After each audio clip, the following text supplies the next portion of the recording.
Kanigiri Telugu Desam party కూటమి అభ్యర్థి doctor ముక్కు బొగ్గ నరసింహారెడ్డికి ప్రజల్లో పెరుగుతున్న ఆదరణను చూసి వైసీపీ ఉక్కిరిబిక్కిరవుతుంది.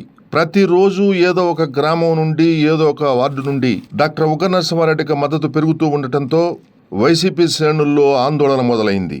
తాజాగా కనిగిరి మండలం వాగుపల్లి, కనిగిరి మున్సిపాలిటీ టకారివారిపాలెం గ్రామాల నుంచి సుమారు 50 కుటుంబాలు తెలుగుదేశం పార్టీలో చేరారు. వారందరికీ తెలుగుదేశం పార్టీ కూటమి అభ్యర్థి డాక్టర్ ముక్కు బొగ్గ నరసింహారెడ్డి పార్టీ కండువాలు కప్పి సాదరంగా ఆహ్వానం పలికారు. పార్టీలో చేరిన ప్రతి ఒక్కరూ మరో 10 మందితో కలిసి చంద్రబాబు పాలనలో జరిగిన అభివృద్ధిని, మళ్లీ గెలిపిస్తే చేయబోయే అభివృద్ధిని కూడా ప్రజలకు సవివరంగా చెప్పాలని కోరారు. పార్టీల్లో చేరిన వారు పాతవారితో కలిసిపోయి కార్యక్రమాలు విస్తృతంగా నిర్వహించాలన్నారు. అందరినీ సమన్వయం చేసుకుని కనిగిరి ప్రాంత అభివృద్ధి కృషి చేస్తానని డాక్టర్ ముక్కు బొగ్గ నరసింహారెడ్డి హామీ ఇచ్చారు.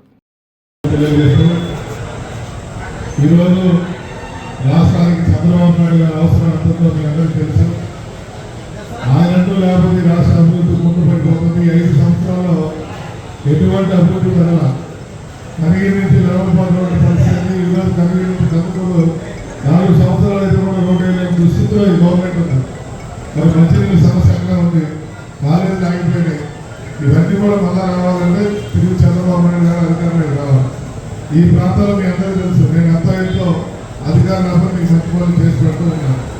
భవిష్యత్తులో చంద్రబాబు నాయుడు గారు ముఖ్యమంత్రిగా మీరందరూ అమూల్యమైన వాళ్ళు అటు మామూలు శ్రీనివాసరెడ్డి గారు ఈ ప్రాంతానికి మంచినీళ్ళు దాదా విద్యా సంస్థలు రోడ్లు ఇవన్నీ చేపించినారు. కాబట్టి 2 గుర్తులు సైకిల్ గుర్తులు దిగాలి.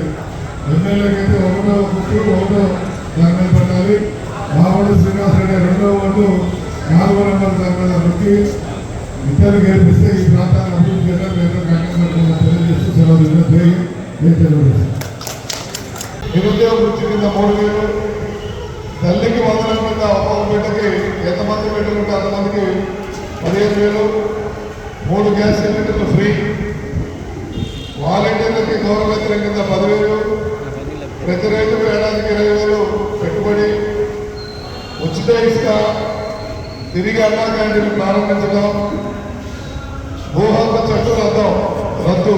ఎందుకంటే ఇప్పుడున్న మన టైటిల్స్, మన భూమిని, మన ఆస్తులన్నీ కూడా రాష్ట్ర ప్రభుత్వం కంట్రోల్లో తీసుకొని దాని మీద లోన్లు తెచ్చుకుంటే కుట్రతో ఏదైతే భూ చట్టాలు తెచ్చారో దాన్ని రద్దు చేయడం జరుగుతుంది. మరి ప్రతి ఇంటికి ఉచితంగా ట్యాప్ కనెక్షన్, బీసీ రక్షణ చట్టం, పూర్తి నుంచి పథకం అంటే వాడి పేదవాడిని ధనికుడిగా మార్చేదానికి ఎటువంటి ఈ పారిశ్రామిక వాళ్ళు అభివృద్ధి చేయడం, 10 లక్షల రూపాయలు సబ్సిడీ ఇవ్వడం, చేనేతలకు 200 యూనిట్లు, మరమగ్గాలకు 500 యూనిట్లు ఉచితంగా స్త్రీలకి ఫ్రీ, కరెంటు ఛార్జీ పెంపు 5 సంవత్సరాలు ఉండదని తెలియజేయడం, బీసీలకు 50 ఏళ్ళకి పెన్షన్, పేదలకు 2 సెంట్లు ఇల్లుస్తున్నాం. ఈరోజు 1 సెంట్ ఇచ్చి తన మటుకు 1000 ఎకరాల్లో ఇల్లు కట్టుకుంటున్న ఈ పేదలకు అవసరం దృష్టి పెట్టుకొని చంద్రబాబు నాయుడు గారు 2 సెంట్లు స్థలం ఇళ్ల స్థలం ఇవ్వడం జరుగుతుంది. ఆ ఇల్లు కూడా నాణ్యంగా కట్టించి ఇవ్వడం జరుగుతుంది. పెళ్లి కానుకలు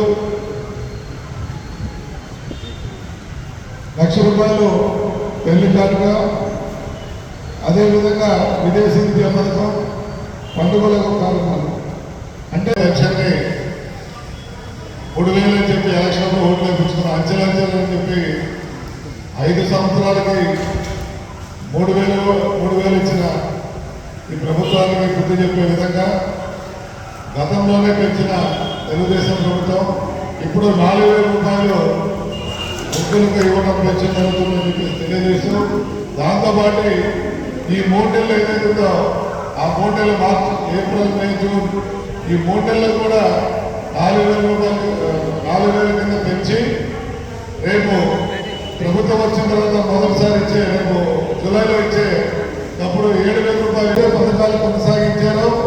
అవన్నీ కూడా మళ్ళా పునరుద్ధరించి ఈరోజు పెన్షన్ 4,000 చేస్తూ వికలాంగులు 4,000 చేసి మరి ఉచిత బస్సు ప్రయాణం, ఈ గ్యాస్ కనెక్షన్లు పేదవాడికి భారంగా ఉన్నదాన్ని తప్పకుండా చేసే విధంగా తెలుగుదేశం ప్రభుత్వం మరి ఉమ్మడి మేనిఫెస్టోని మేమందరం సంతోషదాయకంగా ఇచ్చేస్తూ ఈ విషయాన్ని ప్రతి గ్రామ స్థాయిలో తీసుకోవాల్సిందిగా తెలుగుదేశం కార్యకర్తలను కోరుతూ సెలవు తీసుకున్నాం. జై హింద్, జై తెలుగుదేశం, జై ఎన్డీఏ.